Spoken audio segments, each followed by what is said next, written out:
जहर की पुड़िया। रुचि गुस्से में अपना ससुराल छोड़कर अपने मायके आ गई और अपनी माँ से कहने लगी, मैं अब वहाँ बिल्कुल नहीं जाऊँगी। अब मैं उस आदमी को और बर्दाश्त नहीं कर सकती। मैं रोज़ रोज़ के लड़ाई झगड़ों से तंग आ गई हूँ। मेरा मन करता है कि मैं उस आदमी को मार दूँ, लेकिन पुलिस से डर लगता है और कहीं मेरी ज़िंदगी बर्बाद ना हो जाए। उसकी माँ ने कहा, इसमें कौन सी बड़ी बात है।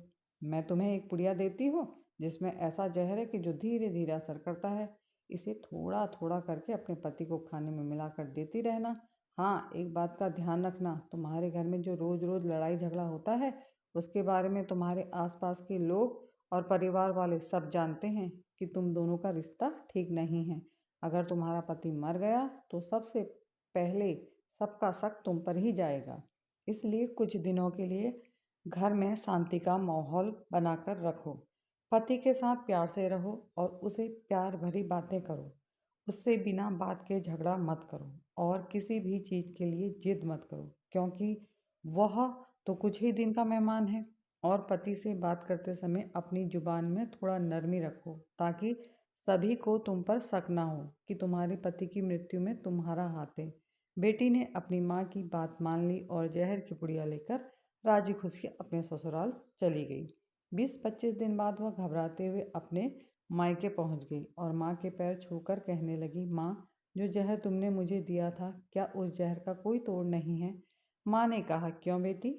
बेटी बोली, तुमने जैसा बताया था कि रोज थोड़ा थोड़ा जहर खाने में मिलाकर अपने पति को देना और प्यार से बोलना, किसी भी चीज़ के लिए जिद मत करना, अपनी जुबान में नरमी रखना। मैंने वो सब किया, लेकिन मेरे पति का तो व्यवहार ही बदल गया।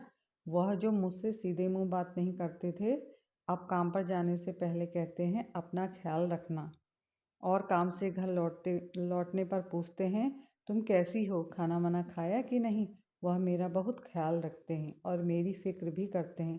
अब कल ही इन्होंने मेरे जन्मदिन पर सोने के झुमके दिलवाए। उनका यह प्यार देखकर मुझे अपने आप पर शर्म आती है। जो इंसान मुझे इतना प्यार करता है और मैं उसे रोज़ थोड़ा थोड़ा जहर खिला रही हूँ, मैं उसे मारना चाहती हूँ। माँ, मैं अपने पति से बहुत प्यार करती हूँ। उन्होंने मुझसे माफ़ी भी मांगी। वह बोले, मैं तुम्हें कभी कभी गुस्से में आकर डांट देता हूँ, इसके लिए मुझे माफ़ कर दो। मैं पश्चाताप की आग में जल रही हूँ। मैं तुम्हारे पैर पड़ती हूँ, मुझे उस जहर का तोड़ बता दो माँ। मैं अपने पति से बिछड़कर जिंदा नहीं रह पाऊंगी। बेटी जोर जोर से माँ से लिपट कर रोने लगी। बेटी की ऐसी हालत देखकर माँ हंस पड़ी। बेटी, क्या मेरा दिमाग खराब है जो मैं तुम्हारी बसी बसाई गृहस्थी उजाड़ दूंगी। कुछ नहीं होगा मेरे दामाद को, क्योंकि वह जहर की पुड़िया नहीं, चूरन की पुड़िया थी। तुम दोनों के रिश्ते में जहर तो तुम दोनों का एक दूसरे पर अविश्वास, गुस्सा और कड़वाहट थी, जो अब दूर हो गया है। दोस्तों, जो रिश्तों को संभाल कर रखने में अपने बच्चों की सहायता करते हैं, आज ऐसे ही बुजुर्गों की समाज को आवश्यकता है। पति पत्नी के रिश्ते में इस जहर को काटने के लिए परिवार में बुजुर्गों का होना बहुत ज़रूरी है। कहानी देखने व सुनने के लिए आप सभी का बहुत बहुत धन्यवाद।